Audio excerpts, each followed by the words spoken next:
বিসমিল্লাহির রহমানির রহিম। আসসালামু আলাইকুম, welcome back to my channel. আশা করছি যে যেখানে আছেন ভালো আছেন, সুস্থ আছেন। নতুন একটা রেসিপি নিয়ে প্রতিদিনের মতো চলে আসলাম। অসম্ভব মজার একটা নাস্তার রেসিপি করে দেখাবো, পাউরুটি আর আলু দিয়ে ঝটপট। এই রেসিপিটি আপনারা সকাল বিকালের নাস্তা, এমনকি বাচ্চাদের টিফিনেও করে দিতে পারবেন। সবাই খুব পছন্দ করবে, ছোট থেকে বড়। রেসিপিটা তৈরি করার জন্য আমি এখানে নিয়েছি পাউরুটির টুকরা। আমি এখানে 4 পিস পাউরুটির টুকরা নিয়েছি, আর সেটাকে আবার ছোট ছোট করে এভাবে করে কেটে নিয়েছি। এক টুকরা পাউরুটিকে আমি 4টি ভাগে ভাগ করে নিয়েছি এভাবে করে। তবে আপনারা চাইলে কিন্তু বড় বড় করেও কেটে নিতে পারেন। তো তারপর এখানে আমি নিয়েছি একটা বোলে সিদ্ধ আলু। আমি এখানে মিডিয়াম সাইজের 3টা সিদ্ধ আলু নিয়েছি। আলুগুলোকে এভাবে করে একটু পাতলা করে কেটে নিয়েছি। তারপর তাতে আমি দিয়ে দিলাম পেঁয়াজ কুচি একটা, 3-4টার মতো কাঁচামরিচ কুচি, আর দিয়ে দিলাম ধনেপাতা কুচি। তারপর এখানে আমি নিয়ে নিব টমেটো কুচি। আমি এখানে বড় সাইজের একটা টমেটো নিয়েছি। টমেটোটাকে ছোট ছোট করে যতটা সম্ভব হয়েছে আমি ছোট করে কেটে নিয়েছি। চেষ্টা করবেন টমেটোটা এই পর্যায়ে ব্যবহার করার জন্য, এতে করে টেস্টটা অনেক বেশি ভালো আসবে। তারপর এখানে আমি দিয়ে দিয়েছি স্বাদ মতো লবণ, আর এখানে আমি দিয়ে দিব হলুদের গুঁড়া সামান্য পরিমাণে। তবে আপনারা চাইলে কিন্তু হলুদের গুঁড়াটা বাদ দিতে পারেন। তারপর সমস্ত উপকরণগুলোকে একসঙ্গে খুব ভালোভাবে মাখিয়ে নিতে হবে, আর এই কাজটা হাত দিয়েই করে নিলে বেশি ভালো হবে। তারপর এখানে আমি দিয়ে দিয়েছি 2 চা চামচ পরিমাণে আটা। আমি এখানে আটা ব্যবহার করেছি, আপনারা চাইলে কিন্তু চাউলের গুঁড়া বা ময়দাও ব্যবহার করতে পারেন। এখন আবারও সব কিছুকে একসঙ্গে খুব ভালোভাবে মিশিয়ে নিয়েছি। এই যে আমার খুব ভালোভাবে মিক্স করা হয়ে গিয়েছে। এখন এটাকে আমি একটা পাশে সরিয়ে রাখছি, আর অন্যদিকে যে আমরা পাউরুটির টুকরাগুলো করে রেখেছিলাম সেখান থেকে একটা টুকরা এখানে আমি নিয়ে নিলাম, আর চামচ দিয়ে আমরা যে পুরটা রেডি করেছি আলুর, সেই পুরটা থেকে কিছুটা পুর এখানে নিয়ে নিব। এভাবে করে ছড়িয়ে দিতে হবে।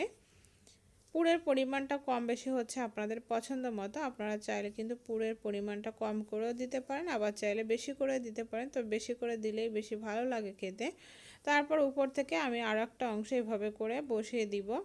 এই যে দেখুন কতটা সুন্দর হয়েছে, দেখে নিশ্চয়ই বুঝতে পারছেন। এখানে আমি আরও একটা আপনাদেরকে তৈরি করে দেখাচ্ছি।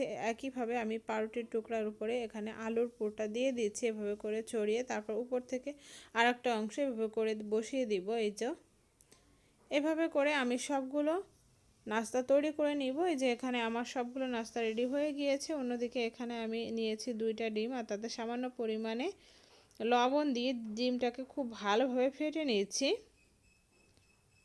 খুব ভালোভাবে ফেটে নেওয়া হয়ে গিয়েছে। এখন চুলায় আমি একটা প্যান বসিয়েছি, আর তাতে আমি চুলার আঁচটা ধরিয়ে দিয়েছি।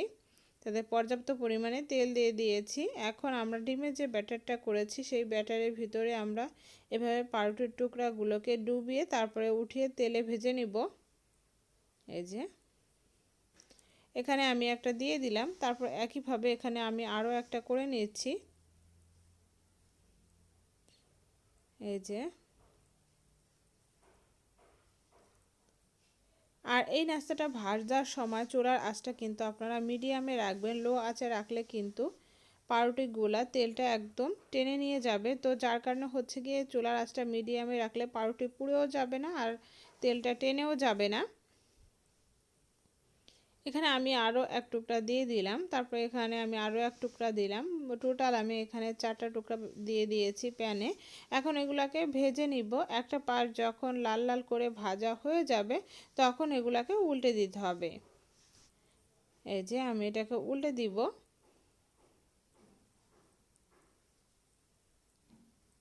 এই যে আমি উল্টে দিলাম, দেখে নিশ্চয়ই বুঝতে পারছেন কতটা সুন্দর কালার এসেছে। সবগুলো এখানে আমি উল্টে দিয়েছি। এভাবে করে উল্টে পাল্টে ভেজে নিব। এই যে আমাদের একটা নাস্তা ভাজা হয়ে গিয়েছে। এভাবে করে সবগুলো নাস্তাই আমরা তুলে নিব।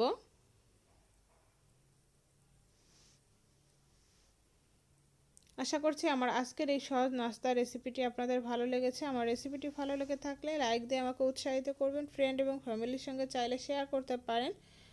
আজকের মতো এ পর্যন্ত। সবাই ভালো থাকেন, সুস্থ থাকেন। আল্লাহ হাফেজ।